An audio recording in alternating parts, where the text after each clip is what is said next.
शिक्षा मंत्री ने दिखाई दरियादिली, शिक्षकों के काटे गए वेतन के पैसे होंगे वापस और शिक्षक रहे सावधान। एसीएस डॉक्टर एस सिद्धार्थ द्वारा वीडियो कॉल के माध्यम से की जा रही है गजब की कार्रवाई।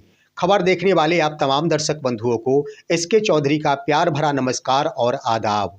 दोस्तों, आज के वीडियो में हम दो प्रकार के मुख्य बातें करेंगे, क्योंकि दो प्रकार के पत्र जारी किए गए हैं, जिसमें एक पत्र शिक्षकों के लिए राहत वाली बात हो सकती है, तो वहीं दूसरा पत्र शिक्षकों पर होने वाले कार्रवाई संबंधी है। इसके तहत शिक्षकों को सावधानी बरतने की जरूरत है। दोस्तों, इन दोनों ही पत्रों पर विस्तार पूर्वक चर्चा करने से पहले मेरा अनुरोध होगा कि अगर आप हमारे इस चैनल सुसत्य वचन को अभी तक सब्सक्राइब नहीं किए हैं तो कृपया अभी सब्सक्राइब कर लेंगे। दोस्तों, दोनों पत्रों में आइए सबसे पहले शिक्षकों के हित में जो पत्र जारी किए गए हैं उस पर हम चर्चा करते हैं।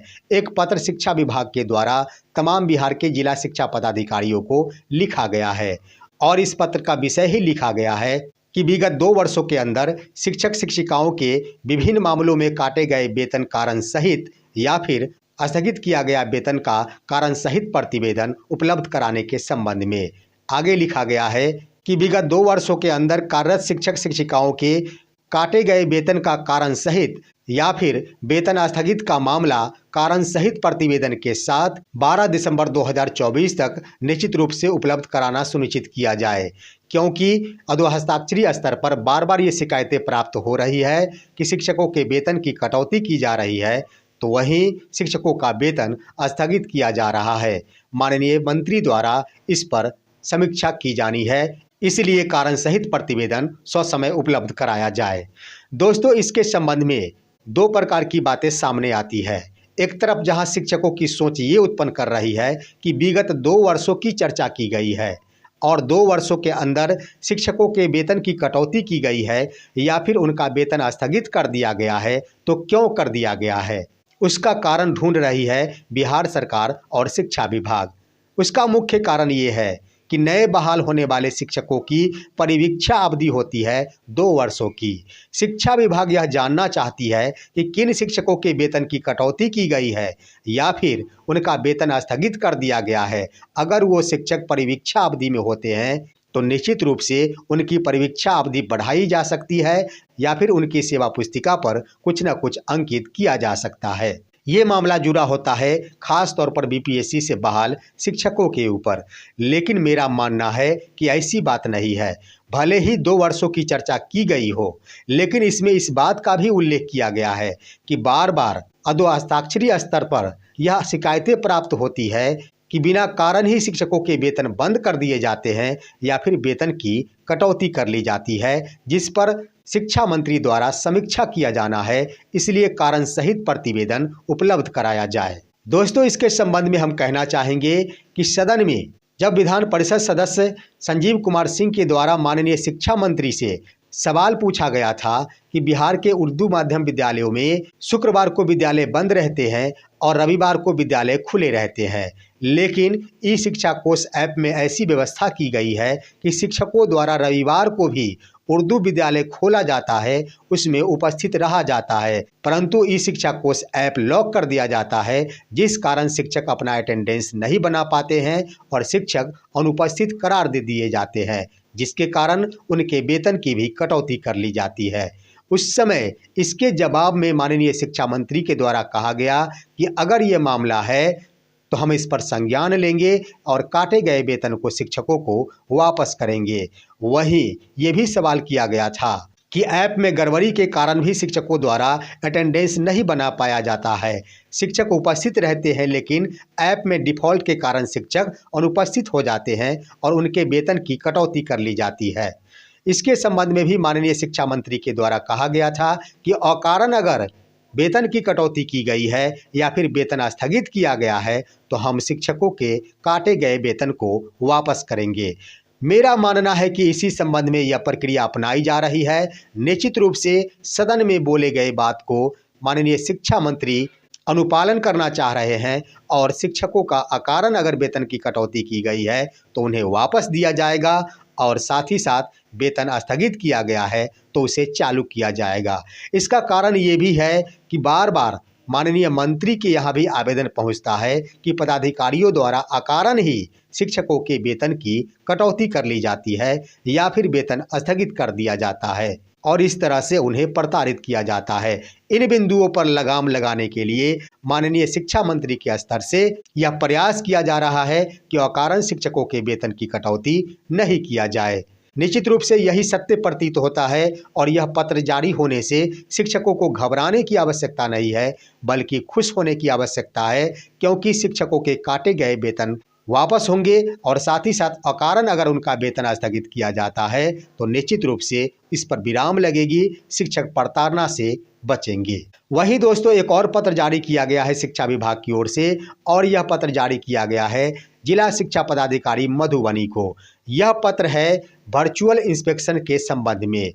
आप सभी को मालूम होगा कि इन दिनों एसीएस डॉक्टर एस सिद्धार्थ के द्वारा विद्यालयों का वर्चुअल इंस्पेक्शन किया जाता है, यानी वीडियो कॉल के माध्यम से विद्यालयों का निरीक्षण किया जाता है।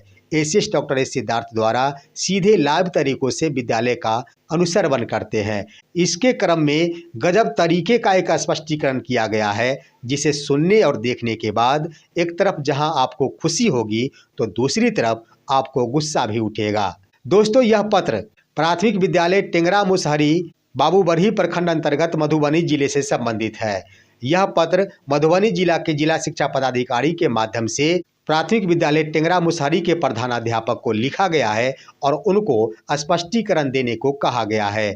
उनसे स्पष्टीकरण प्राप्त कर जिला शिक्षा पदाधिकारी Madhubani ACS doctor S Siddharth के पास यह स्पष्टीकरण प्रस्तुत करेंगे। दोस्तों इस पत्र में उल्लेख किया गया है कि एसीएस डॉक्टर एस सिद्धार्थ द्वारा वर्चुअल इंस्पेक्शन किया गया था और इंस्पेक्शन के दौरान विद्यालय स्तर पर कई प्रकार की खामियां पाई गई है, जिसके अंतर्गत 6 खामियों का उल्लेख किया गया है। दोस्तों इस पत्र में प्रथम जो खामियों का उल्लेख किया गया है उसमें लिखा गया है कि विद्यालय में कुल 6 शिक्षक कार्यरत हैं और 6 में से सिर्फ एक शिक्षक के बारे में यह सूचना प्राप्त हुई कि वह सामग्री खरीदने बाजार गए हुए हैं। आखिर क्यों? दूसरा बिंदु लिखा गया है कि विद्यालय में कुल 137 छात्र छात्राएं नामांकित है, लेकिन भौतिक रूप से सिर्फ 35 छात्र छात्राएं ही विद्यालय में उपस्थित थे। आखिर क्यों? तीसरे बिंदु के रूप में उल्लेख किया गया है कि विद्यालय में सिर्फ 2 ही कमरे हैं। आखिर क्यों? चौथा बिंदु के रूप में उल्लेख किया गया है कि विद्यालय में एक सेट भी बेंच डेस्क नहीं है और तमाम छात्र छात्राएं जमीन पर बैठकर ही शिक्षा ग्रहण करते हैं। आखिर क्यों? पांचवें बिंदु के रूप में उल्लेख किया गया है कि विद्यालय के कमरे में ही चावल एवं अन्य सामग्रियां रखी गई थी। आखिर क्यों? और छठे बिंदु के रूप में उल्लेख किया गया है कि विद्यालय का संचालन एक टोला सेवक के भरोसे ही हो रहा था। आखिर क्यों? दोस्तों इस 6 बिंदुओं का उल्लेख में कुछ बिंदु है जिसे स्वीकार किया जा सकता है। जैसे प्रथम बिंदु है कि 6 में से एक शिक्षक के बारे में सूचना प्राप्त हुई, लेकिन 5 शिक्षक कहाँ थे इसके संबंध में स्पष्टीकरण दिया जाए, इसे स्वीकार किया जा सकता है।